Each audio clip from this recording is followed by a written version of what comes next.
लातूर जिल्ह्यामध्ये मागील 2 दिवसांपासून अतिवृष्टी झालेली आहे। त्यामुळे बिंदगिहाळ भागामध्ये 200 एकर जमीन पाण्याखाली गेलेली आहे आणि याचा आढावा घेतलाय आमचे प्रतिनिधी विष्णू बुर्गे यांनी। पाहूयात।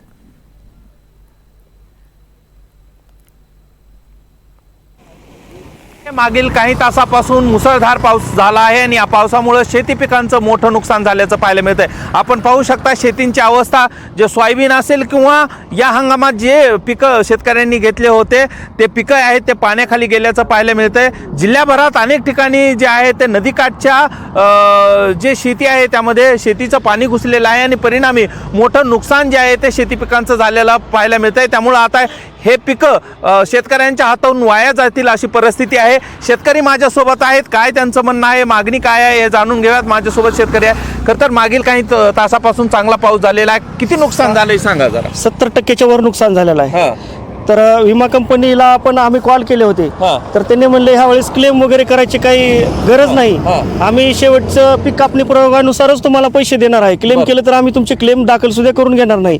तर शासनाने विमा कंपनी सोबत सुद्धा करार करत असताना चुकीचे करार करून घेऊन शेतकऱ्याची फसवणूक केली आहे आणि 1 रुपयाचा विमा बंद करून आमची अडचण करून आम्ही हजारो रुपये पैसे भरलेत आणि ह्याच्यात सगळं विमा कंपनी सोबत सरकार खाते का काय अशी परिस्थिती तयार झालेली आहे। तर आमच्याकडे बघायला कोणच तयार नाही। एकतर पंचनामे करत नाहीत, पंचनामे करण्याची मागणी वारंवार केली गेलेली आहे, कागदोपत्री मागणी केली, फोनवर मागणी केली, पण कुठला अधिकारी शेताकडे येण्यासाठी तयार सुद्धा नाही। पाहायला मिळतं। आपण पुन्हा एकदा पाहूयात, लातूर जिल्ह्यातले हे सर्व शेती जे आहे ते पाण्याखाली अनेक ठिकाणी गेल्याचं पाहायला मिळतंय।